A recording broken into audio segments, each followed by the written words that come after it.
हाय friends నేను మీ Narayana national athlete welcome to run Narayana academy. So friends SSC GD 2023 batch ఒక fake news అనేది నడుస్తుంది వాట్సాప్ లో ట్రెండింగ్ లా। అది ఏంటంటే ఈవెంట్ డేట్ అనేది 21/07/2024 జూలైలో జరుగుతుందని ఫేక్ న్యూస్ నడుస్తుంది కాబట్టి మీరు ఎవరు టెన్షన్ పడాల్సిన అవసరం లేదు। సో ఎవరైతే ఈ ఎగ్జామ్ రాసి క్వాలిఫై అయిపోయారో ఈ చూసుకున్న వాళ్ళు ప్రతి ఒక్కరు 45 అబవ్ మార్క్స్ ఎవరికి వస్తున్నాయో వాళ్ళైతే కంపల్సరీ మీరు ప్రాక్టీస్ చేసుకోండి। ఇదే డేట్ అనుకొని మీరు కంపల్సరీ ప్రాక్టీస్ చేయండి। తక్కువ టైంలో మనం రిజల్ట్ తీసుకురావాలంటే మనం కష్టపడాలి। జాబ్ అనేది అంత ఈజీగా రాదు కాబట్టి మీరు కంపల్సరీ కష్టపడాలి బ్రదర్స్। సో ఇప్పుడు ఏంటంటే ఇదైతే ఫేక్ న్యూస్ కాబట్టి మీరు టెన్షన్ పడాల్సిన అవసరం లేదు।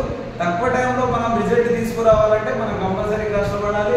అది వచ్చేసి ఈవెంట్ వచ్చేసి 5 కిలోమీటర్స్ రన్నింగ్ ఉంటుంది, 24 మినిట్స్ లో కొట్టాలి మెన్స్। ఉమెన్స్ అయితే 1600 మీటర్ ఉంటుంది, 8 మినిట్స్ 30 సెకండ్స్ లో కొట్టాలి। సో కాబట్టి ఈ టైంలో మనం 1 మంత్ లో మనం కొట్టలేము కాబట్టి మనం ఇప్పటి నుంచే ప్రాక్టీస్ చేస్తే బాగుంటుంది। సో ఇదైతే ఫేక్ న్యూస్ కాబట్టి దీని గురించి మీరు టెన్షన్ పడాల్సిన అవసరం లేదు। ఎవరైతే 45 అబవ్ మార్క్స్ వస్తున్నాయో వాళ్ళు కంపల్సరీ మీరు ప్రాక్టీస్ చేయండి। ఎందుకంటే పోస్టులు పెరిగినాయి కాబట్టి తక్కువ మార్క్స్ వచ్చినా మనకు జాబ్ వచ్చే ఛాన్సెస్ 100% ఉంది కాబట్టి మీరైతే కష్టపడండి ఫ్రెండ్స్। మీకోసం రన్ నారాయణ అకాడమీ అనేది ఏం చేస్తుందంటే షార్ట్ టర్మ్ ఫిజికల్ ట్రైనింగ్ అనేది ప్రొవైడ్ చేస్తుంది। ఇంట్రెస్ట్ ఉన్న వాళ్ళు రావచ్చు, వచ్చి జాయిన్ కావచ్చు। ఈ వీడియో మీకు నచ్చినట్లయితే లైక్ చేయండి, షేర్ చేయండి, కామెంట్ చేయండి, సబ్స్క్రైబ్ చేయండి। Thanks for watching run Narayana academy.